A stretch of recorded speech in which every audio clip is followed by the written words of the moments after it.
Bonjour, bienvenue dans cette nouvelle vidéo. Aujourd'hui, je vais vous parler de Dice Throne. Dice Throne, c'est un jeu de duel à base de dés, de cartes, voilà. Il y a des personnages différents, donc ça c'est la saison 1, on a 2 boîtes. Donc ça c'est la boîte d'initiation qui est conseillée pour démarrer, celui d'ailleurs marqué boîte de démarrage. C'est barbare, elfe lunaire, et puis on a celle-là, pyromancienne, voleur de l'ombre. Celle-là, c'est ce qu'on a eu en premier. Il faut savoir que c'est un jeu qui a eu beaucoup de succès et du coup j'avais acheté cette boîte là un peu par hasard on va dire, en tout cas le choix puisqu'il y a le choix entre 4 boîtes pour la saison 1 et puis rapidement voilà, les enfants ont vraiment accroché donc je voulais en racheter une autre pour varier un petit peu puisque c'est un jeu de duel mais ensuite à part échanger vos personnages vous êtes un peu coincé si vous voulez vous renouveler. Et puis c'est en rupture de stock, ça a été réédité, ça vient juste de ressortir en français les nouvelles boîtes. La saison 2 est déjà en cours de traduction, etc. Et puis ce qui est vraiment aussi super, c'est qu'ils ont prévu une autre boîte pour transformer ces jeux de duel en jeux coopératifs d'exploration de donjons. C'est Dice Throne Adventure qui est en cours de traduction et qui doit sortir normalement pour décembre. Et c'est ce qui a aussi motivé à acheter une deuxième boîte, puisque nous on fait ça normalement tous les 4. Et du coup, il fallait qu'on ait chacun un petit personnage pour pouvoir jouer dans cette aventure. Donc voilà, là je vais juste vous parler des boîtes de duel en fait, qui sont vraiment... elles sont très belles. Après, c'est pas un jeu hyper stratégique honnêtement.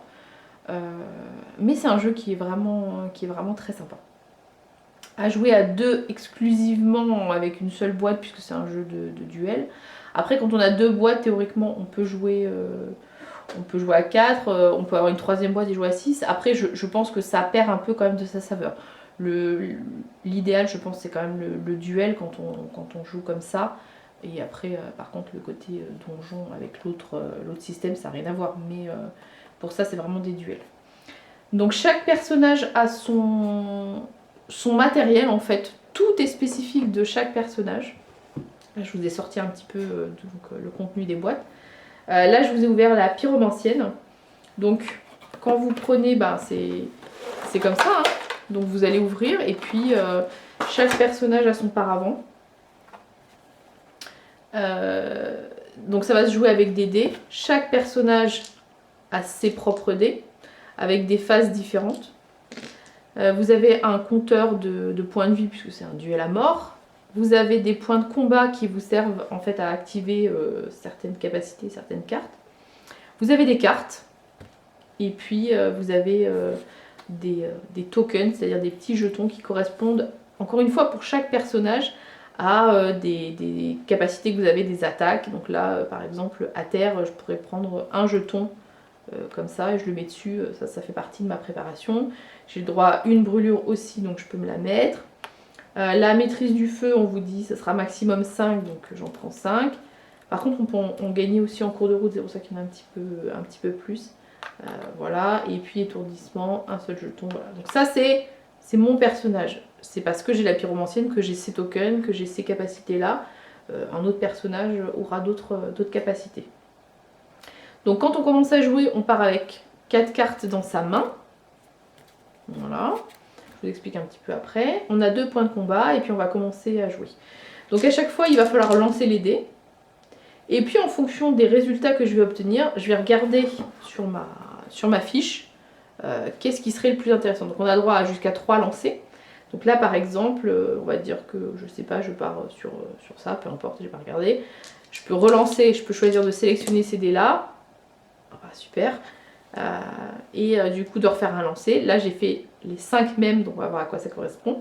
Mais j'aurais pu avoir un autre truc et puis relancer une dernière fois pour tenter de faire ça. Donc là j'ai fait cette combinaison là. Donc je regarde par rapport à tout ça c'est mes attaques en fait que j'ai de disponibles. Donc en fait ça correspond à la boule de feu. Donc si j'en fais 3, ce que j'ai fait... non j'avais fait que 2 au début. Si j'en ai 3 j'inflige 4 dégâts. Si j'en ai 4 j'inflige 6 dégâts. Là j'en ai fait carrément 5 identiques, ça correspond à 8 dégâts. Et en plus je vais pouvoir gagner une maîtrise de feu mon fameux token, donc je vais pouvoir mettre là et puis utiliser un petit peu plus tard. J'ai une autre attaque qui s'appelle Pyro Souffle, où là c'est 3 comme ça plus 1 comme ça. Et là je vais faire 6 dégâts et je peux encore relancer un dé et ça complète avec un autre dégât. Voilà, donc vous avez compris, c'est une combinaison de dés. Et on regarde à quoi correspond l'attaque pour essayer de dégommer votre adversaire. L'attaque qui est au milieu, c'est mon ultimate. Donc là c'est en théorie quand même ce qui est le plus compliqué à avoir. Parce qu'en fait, donc vous voyez, vous avez les différentes combinaisons en fonction des phases de dés. Mais ce qu'il faut voir, c'est qu'il n'y a pas la même répartition des symboles. Par exemple, celui-là, là, l'espèce de flamme, mine de rien, le 1, le 2 et le 3, c'est le même symbole. Le 4, c'est ça, le 5, c'est ce symbole-là, et le 6, c'est celui-là. Donc moi, mon personnage, finalement, n'a que 4 symboles différents sur les dés, même si j'ai 6 chiffres différents. Vous pouvez faire en fonction des attaques, en fonction des symboles, mais vous pouvez faire aussi en fonction des chiffres 1, 2, 3, 4. Et par exemple, je vais essayer de tenir, là vous faites une petite suite, et du coup ça vous permet avec le, je sais pas, le 1, 2, 3, 4, de faire cette attaque-là qui permet de gagner 2 maîtrises de feu, puis d'infliger 5 dégâts, plus 1 dégât par maîtrise de feu. Donc voilà, il faut essayer de trouver à chaque fois, en fonction de votre lancer de dés et des 3 que vous avez disponibles, ce que vous pouvez faire de mieux pour essayer d'infliger le plus de dégâts possible. Il y a une zone ici en vert qui correspond à un jet défensif, parce que quand on vous attaque, et vous quand vous attaquez votre adversaire, il a le droit aussi de tenter une défense. Donc là, les personnages, ils sont pas... Encore une fois, chacun a sa spécificité, et on ne peut pas forcément lancer le même nombre de dés. Par exemple, moi, mon jet défensif, je peux utiliser 5 dés. Il y en a un autre, par exemple, ça pourrait être seulement 4. Et on me dit que quand je fais mon jet défensif, donc j'ai le droit de lancer tous mes dés, donc c'est quand même pas mal, je pourrais gagner une fois par cette phase-là une maîtrise de feu, et je peux aussi moi-même infliger des dégâts si j'arrive à faire ce truc-là. Donc chaque personnage va avoir ses spécificités et ses façons d'attaquer, de se défendre. Le voleur de l'ombre, par exemple, typiquement, sa capacité, c'est de se mettre dans l'ombre pour éviter les dégâts. Donc ça, c'est un petit peu énervant quand vous l'attaquez. Il y a une distinction, il y a des coups qui sont dits imparables, il y en a qui sont parables. Enfin voilà, il y a plein de petites variantes, mais après, c'est pas... voilà, on comprend assez vite. Les cartes, je vous ai dit, donc vous avez des cartes. Vous en avez 4 et puis vous allez en piocher au début de chaque tour. Vous allez pouvoir les utiliser. Il y a des cartes qui sont en fait des améliorations de votre attaque de base. Par exemple, le Pyro Souffle 2, c'est indiqué. Ça veut dire que ça va être une amélioration de mon Pyro Souffle. Si j'active cette carte, donc pour pouvoir l'activer, c'est indiqué ici en petit, il faut 2 PC. PC, c'est les points de combat, c'est ça. Donc si je voulais utiliser cette carte-là et la mettre par-dessus pour améliorer mon attaque, qu'elle soit encore plus forte, il faut que je dépense mes points de combat. Ok, donc on va dire que je fais ça. Je paye mes 2 points de combat, je les avais. Et puis je vais pouvoir mettre ma carte Pyro Souffle sur l'autre. Et maintenant mon Pyro Souffle va me permettre de renforcer un petit peu plus mes dégâts. Donc il y a des cartes qui sont sur ce fonctionnement-là, qui sont par exemple là, la boule de feu 2 me permet, au lieu de gagner une maîtrise de feu, d'en gagner 2. Ça ne monte pas mes dégâts, mais ça me permet de gagner un peu plus de maîtrise de feu. Donc là, comme ça me permet de monter un petit peu mes compétences. Vous avez des cartes qui sont plutôt des actions complémentaires, on va dire. Là, ça me permet de retirer un jeton d'altération d'état à un joueur de mon choix. Donc si j'ai été, par exemple, empoisonné ou étourdi, ça me permet, en jouant cette carte-là, d'enlever ces cartes... Enfin, ces tokens qui m'embêtent. Là, par exemple, ça a un modificateur d'attaque. Ça va me permettre de rajouter 1 dégât par maîtrise de feu que je possède. Donc, il y a plein de trucs différents. Encore une fois, là, je vais pouvoir faire une tentative de lancer supplémentaire. Ça peut me permettre aussi parfois de... je vais pas retrouver la carte, mais bon, bref, de forcer mon adversaire à relancer. Donc quand il a fait son ultimate, je sais pas si ça marche avec l'ultimate, je dis peut-être des bêtises. Mais bon, par exemple, j'ai fait ma boule de feu, je suis super content, j'en ai fait 5. Il me joue sa carte où il m'oblige à relancer, et du coup je suis obligée de relancer un 2, un dé, et là, là j'ai refait le même, mais ça peut du coup un peu m'embêter dans mon attaque. Et puis bah évidemment, comme tout jeu de duel, quand je commence à prendre des dégâts, je baisse et c'est celui qui tombe à 0 en premier qui a perdu. Vraiment un jeu, alors c'est quoi? C'est ouais, 20-30 minutes quand on a l'habitude après de faire les duels. Ça peut aller beaucoup plus vite hein, aussi, on peut avoir des super lancers de dés qui vous assomment. Mais voilà, c'est quand même plutôt assez rapide. Et franchement, mais encore une fois, c'est pas le jeu le plus stratégique de duel. Je pense qu'il y en a qui sont bien plus complexes sur le marché. Mais franchement, enfin, après on aime beaucoup les lancers de dés, donc ça joue.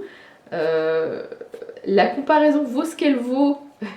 Je sais pas fait pour dénigrer le jeu, pas du tout, hein, mais on a un wasabi à la maison. Je trouve que c'est un peu le même principe de j'ai des lancers de dés, j'utilise des cartes, après ça s'arrête là puisque le wasabi c'est pas un système de duel. Mais voilà, c'est un style de jeu qu'on aime bien et franchement, mais en plus, enfin, voilà, il a une classe folle quoi.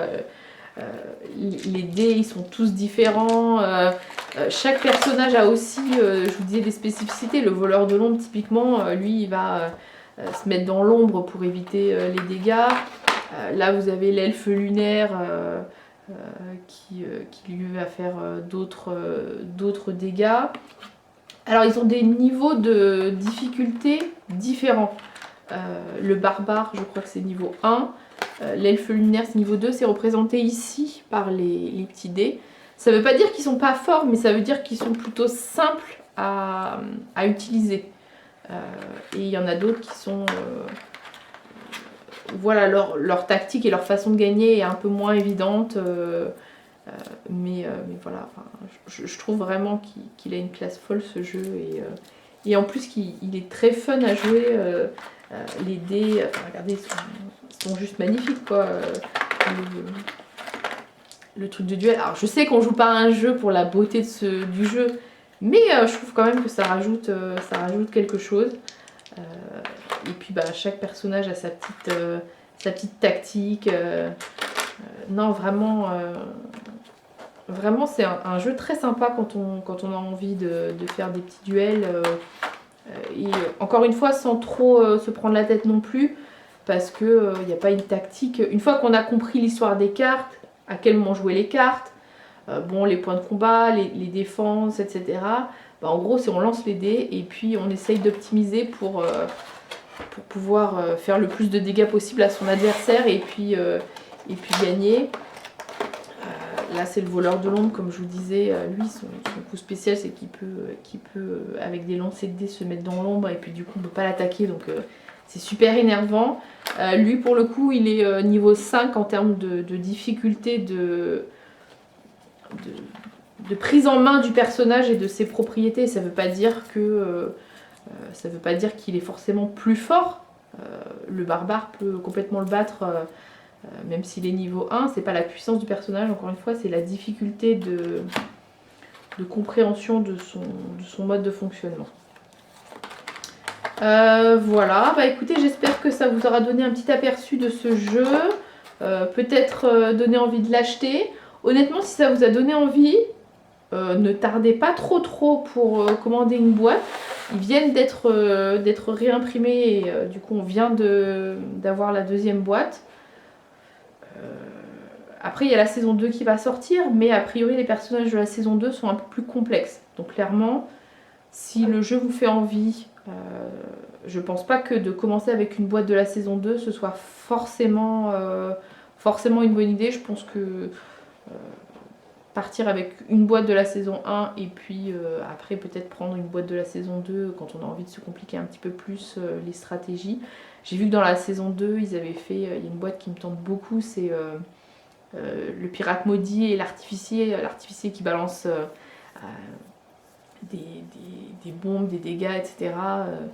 Et puis le pirate maudit qui a un plateau recto-verso où il commence à jouer d'une façon et puis à un moment on peut tourner son personnage et du coup il devient maudit et il devient plus fort, mais il a aussi d'autres contraintes du coup, enfin voilà, il y a vraiment des mécaniques de jeu différentes suivant les personnages que je trouve très sympa, un matériel magnifique.